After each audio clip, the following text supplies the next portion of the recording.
क्या कभी आपके साथ ऐसा हुआ है कि सुबह सोकर उठते ही बिना किसी वजह से आपका मूड खराब हो गया हो, या किसी ने छोटा सा मजाक किया और आपको इतना गुस्सा है कि आपने अपना पूरा दिन बर्बाद कर लिया? हम अक्सर कहते हैं कि मुझे बहुत बुरा लगा या मैं बहुत परेशान हूँ, लेकिन क्या आपने कभी सोचा है कि बुरा लगना असल में क्या है? क्या आप अपने इमोशन के मालिक हैं या फिर उसके गुलाम बन चुके हैं? आज हम एक ऐसे किताब के बारे में बात करेंगे जो आपकी भावनाओं को कंट्रोल करना सिखाएगी।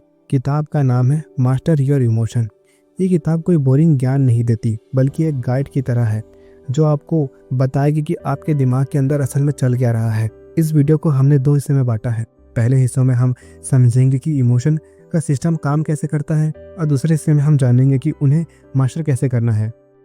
पॉइंट 1, इमोशन कोई जादू नहीं है, एक सिस्टम है। इमोशन क्या होता है ये तो सबको लगता है कि हमें पता है। रोना, हंसना, गुस्सा होना या डर जाना, हम यहीं पर रुक जाते हैं। लेकिन किताब यहाँ पर एक सीधी बात बोलती है कि इमोशन को पहचान लेना और इमोशन को समझ लेना, ये दोनों ही एक चीज़ नहीं है। हमें लगता है कि इमोशन अचानक से हम पर हमला कर देती है, पर असल में इमोशन एक सिस्टम है। जब भी आपका दिमाग किसी सिचुएशन को इम्पोर्टेंट या रिस्की मान लेता है, तो शरीर के अंदर एक फिजिकल रिएक्शन शुरू हो जाता है। आपकी हार्ट रेट बढ़ती है, सांस लेने में रफ्तार बढ़ती है और आपकी बॉडी अलर्ट मोड में चली जाती है। और उसी रिएक्शन को आपका दिमाग एक नाम दे देता है, डर, गुस्सा या बेचैनी। इसका मतलब साफ है, इमोशन कोई कमजोरी नहीं है, बल्कि एक रिस्पॉन्स मैकेनिज्म है जिसका काम है हमें अलर्ट करना। Point 2, survival mechanism. आपका दिमाग आपको खुश रखना नहीं चाहता। किताब का सबसे चौंकाने वाला पॉइंट यही है कि आपका दिमाग का मुख्य काम आपको खुश रखना नहीं, बल्कि आपको जिंदा रखना है। हजारों साल पहले इंसानों के लिए सबसे बड़ी चुनौती थी जंगली जानवरों से अपनी जान बचाना। उस समय का डर और सतर्कता ही इंसान को सुरक्षित रखते थे। आज भले ही आपके पीछे कोई शेर नहीं भाग रहा है, लेकिन आपका दिमाग आज भी उसी पुराने सर्वाइवल सॉफ्टवेयर पर काम कर रहा है। इसे नेगेटिव बायस कहते हैं। यही वजह है कि अगर आपको 10 लोग अच्छा बात बोले और सिर्फ एक आपकी बुराई कर दे, तो आपका दिमाग उन 10 अच्छी बातों को बुलाकर उस बस एक बुराई को पकड़ बैठ जाता है। आपका दिमाग हमेशा खतरे के तलाश में रहता है। आज के दौर में वो खतरा कोई शेर नहीं है, बल्कि ऑफिस का टेंशन या सोशल मीडिया का कोई नेगेटिव कमेंट है। पॉइंट 3, प्रॉब्लम इमोशन नहीं है, गलत ट्रिगर है। इमोशन अपने आप में कोई प्रॉब्लम नहीं है। प्रॉब्लम तब शुरू होती है जब इमोशन गलत जगह में एक्टिव हो जाए। जब दिमाग ऐसी चीज़ों को भी इम्पोर्टेंट मान ले जो असल में उतनी बड़ी है ही नहीं, तो अलर्ट गलत हो जाता है।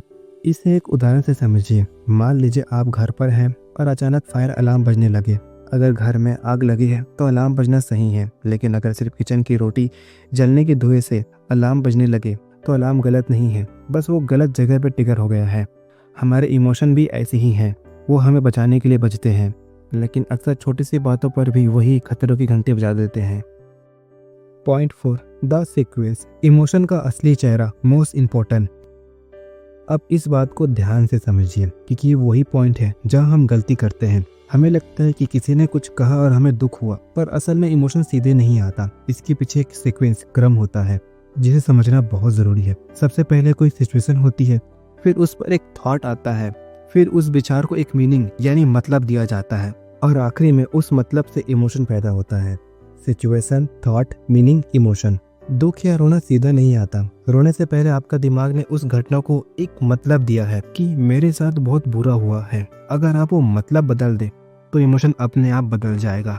कंट्रोल हमेशा उस मीनिंग वाले स्टेप पर होना चाहिए। Point 5, interpretation. सारा खेल नजरिया का है। इसे मेरे एक फेवरेट उदाहरण से समझिए। मान लीजिए आप सड़क पर चल रहे हैं और आपका एक पुराना दोस्त आपको बिना देखे सामने निकल जाता है। पहले नजरिया आप सोचते हैं उसने मुझे इग्नोर किया, अब वो घमंडी हो गया है, नतीजा आपको गुस्सा आएगा। दूसरा नजरिया, आप सोचते हैं शायद वो किसी गहरे परेशानी में है या उसने मुझे देखा ही नहीं, नतीजा आप शांत रहेंगे। सिचुएशन एक थी, दोनों दोस्तों का सामने से गुजरना, लेकिन आपकी इंटरप्रिटेशन, व्याख्या ने आपको पूरा मोड़ बदल दिया। आप सिचुएशन को नहीं बदल सकते, लेकिन आप उस घटना को दिए जाने वाले मतलब को बदल सकते हैं। Point 6, ego. शांति का सबसे बड़ा दुश्मन। लेखक कहता है कि हमारे ज्यादातर तकलीफों की जड़ हमारा ईगो है। ईगो का मतलब सिर्फ घमंड नहीं है, बल्कि वो काल्पनिक इमेज है जो आपने अपने दिमाग में अपने लिए बनाई है। यह ईगो हमेशा डरा हुआ रहता है। इसे हमेशा तारीफ चाहिए, इसे हमेशा सही साबित होना है। जब भी कोई आपकी बुराई करता है तो आपकी ईगो को चोट पहुंचती है। असल में आप उस इंसान से नहीं, बल्कि अपने ईगो को लगी उस चोट से परेशान होते हैं। अगर आप ये समझ लें कि आपका ईगो आप नहीं है तो आपकी आधी टेंशन वही खत्म हो जाएगी। Point 7, emotion are like cloud, इन्हें पकड़िए मत। लेखक कहते हैं कि हमारे इमोशन बादलों की तरह है। आसमान में बादल आते हैं, कभी काले होते हैं तो कभी सफेद, लेकिन वो आसमान को नहीं बदल सकते। आसमान हमेशा स्थिर रहता है। आप वो आसमान है और आपकी भावनाएं वो बादल। बादलों को पकड़ने या रोकने की कोशिश मत कीजिए, उन्हें बस गुजरने दीजिए। अगर आप किसी दुखी या गुस्से को दबाएंगे तो वो और ताकतवर होकर वापस आएगी। उसे बस महसूस कीजिए और जाने दीजिए। याद रखिए, आप वो गहरा नीला आसमान है जो इन बादलों के पीछे हमेशा शांत रहता है। पॉइंट 8, अवेयरनेस, रिएक्शन की स्पीड को कम करना। किताब के अगले हिस्से में लेखक कहते हैं कि कंट्रोल का मतलब इमोशन को रोकना नहीं, बल्कि उसकी रफ्तार को कम करना है। ज़्यादातर लोग इसलिए हार जाते हैं क्योंकि इमोशन इतनी तेजी से आता है कि उन्हें सोचने का मौका तक नहीं मिलता। जैसे ही इमोशन ट्रिगर होता है, हम तुरंत रिएक्ट कर देते हैं। इसे बदलने का तरीका है अवेयरनेस, जागरूकता। जैसे ही आपको लगे कि आप पर कोई इमोशन हावी हो रहा है तो खुद को बस एक सवाल पूछिए, अभी मेरे शरीर में क्या हो रहा है। जैसे ही आप अपना ध्यान विचारों से हटाकर शरीर की हलचलों पर लगाते हैं, आपका दिमाग का ऑटोमेटिक मोड बंद हो जाता है। ये जागरूकता ही वो ब्रेक है जो आपकी भावनाओं के तेज गाड़ी को रोकने में मदद करती है। याद रखिए, जागरूकता इमोशन को खत्म नहीं करता, बल्कि उसे स्लो कर देता है ताकि आप फैसला ले सके। पॉइंट 9, 90 सेकेंड रूल्स, सिर्फ 1.5 मिनट का खेल। न्यूरोसाइंटिस्ट का एक बहुत ही अद्भुत बात बताते हैं जिसे किताब में बहुत महत्व दिया गया है। किसी भी इमोशन का असली केमिकल रिएक्शन हमारे शरीर में सिर्फ 90 सेकेंड तक रहता है। इसका मतलब ये है कि अगर आपको बहुत तेज गुस्सा आ रहा है तो शरीर के अंदर उसका बायोलॉजिकल असर सिर्फ 1.5 मिनट तक ही रहेगा, और अगर गुस्सा 2 घंटे तक चल रहा है तो इसका मतलब ये है कि आप उसे अपने विचारों की कहानियों से बार बार जिंदा रखे हुए हैं। आप खुद से वही बात दोहरा रहे हैं, उसने ऐसे कैसे कहा, या वो हमेशा मेरे साथ ही ऐसा क्यों करता है। अगर आप उन 90 सेकंड तक बिना कोई कहानी बनाए शांत बैठ जाए तो वो इमोशन अपने आप दम तोड़ देगा। अगली बार जब गुस्सा आए तो बस 90 सेकंड तक खुद को कोई भी फैसला लेने से या कुछ भी बोलने से रोक ले।